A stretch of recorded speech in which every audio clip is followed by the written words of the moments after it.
রমেন বড়ুয়ার অনুসন্ধানে এসডিআরএফ এর অভিযান অব্যাহত। দুদিন পার হবার পরও কোনো খোঁজ এখনো পর্যন্ত পাওয়া যায়নি সঙ্গীত পরিচালক গীতিকার রমেন বড়ুয়ার। আজ ফের তার অনুসন্ধান চলছে ধুবড়ীর ব্রহ্মপুত্রের জলে। ধুবড়ীর ভারত বাংলাদেশ সীমান্তে চলবে এই অভিযান। এ নিয়ে আমরা বিস্তারিত জানবো। আমাদের সঙ্গে ফোনে রয়েছেন আমাদের প্রতিনিধি নিম্ন অসমের ব্যুরো চিফ রাজীব শর্মা। রাজীব, আজকের কি আপডেট রয়েছে? কোনো খবর পাওয়া গেছে কি?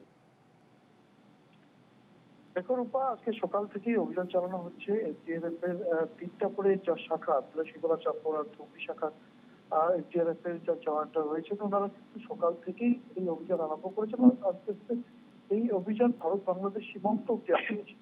কিন্তু দুর্ভাগ্যের কথা হচ্ছে যে এখনো পর্যন্ত কিন্তু রমেন বড়ুয়ার কোনো ধরনের খবর বা কোনো ধরনের সন্ধান কিন্তু বেরোয়।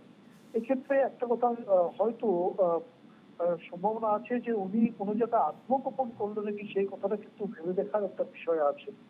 আর তার সঙ্গে এখনো পর্যন্ত যা পরিবেশ পরিস্থিতি দেখা যাচ্ছে ধুবড়ীতে ভারত বাংলাদেশ সীমান্তে অব্দি এখনো চলছে, যা অভিযান ইতিমধ্যে কাল থেকে শুরু হয়েছিল, বাহিনী আরম্ভ করেছিল।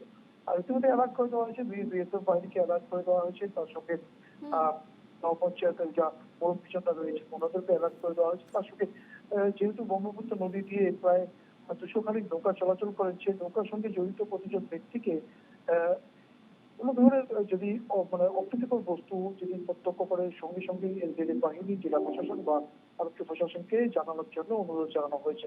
এক প্রকার দেখা যাচ্ছে যে অরুণ বড়ুয়াকে খোঁজে এই মুহূর্তে কিন্তু জোরদার অভিযান নামনি অসমের, বিশেষ করে ধুবড়ী জেলায় তোড়জোড় অভিযান শুরু হয়েছে। কারণ নদীর যা ধার, সেই ধার কিন্তু তলের দিকে প্রচন্ড বেশি। কারণ ব্রহ্মপুত্র নদী উপর থেকে দেখতে কিন্তু একদম শান্ত, কিন্তু তলের দিকে ধার প্রচন্ড বেশি।